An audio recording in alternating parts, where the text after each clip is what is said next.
Hello friends, so today we're going to be making some Jello jigglers. First you're going to start by spraying a 13 by 9 inch pan. I use a glass pan so that you can see the colors more easily and it looks very pretty. The next step is to boil your water. I boil mine in a kettle on the stovetop, but you can heat it up in the microwave as well. Each time you make your Jello jiggler layer, you're going to use 2 cups of that boiling water. And for the first color, I always do blue so that the order is red, white, and blue from top to bottom.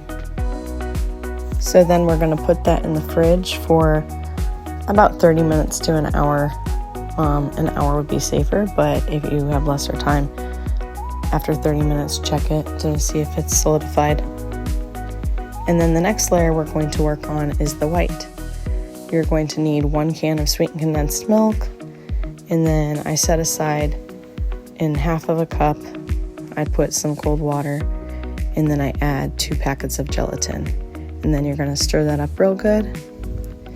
And then from there, I add the remaining 1.5 cups of boiling water. So you have a total of 2 cups of water there.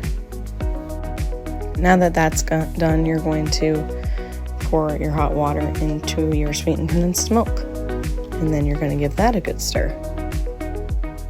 After you've mixed that real good, you're going to pull your cold gelatin out from the refrigerator and slowly pour it onto the next layer. You have to be really careful because if the previous layer isn't hard enough or if it's too hot, then some of that blue will get into the white. I actually did have that happen. So I think part of that was because I originally used 2.5 cups of hot water, and the 2 cups gives it a little bit more gelatin, making it a little bit more durable. After the white layer is solidified, you can start making your red layer. And again, you're going to use 1 6-ounce package of red Jello. I used cherry for mine, but you can use strawberry, or if there's some other red flavor. There's a raspberry flavor that's a little bit got more of a pink tint to it though. Now here we go, pouring onto the white layer, and this is our last layer of the red, white, and blue Jello. Since I mentioned that I had that last bit of white that didn't fully combine, it made kind of like this cool marble effect. So this is a little happy accident here.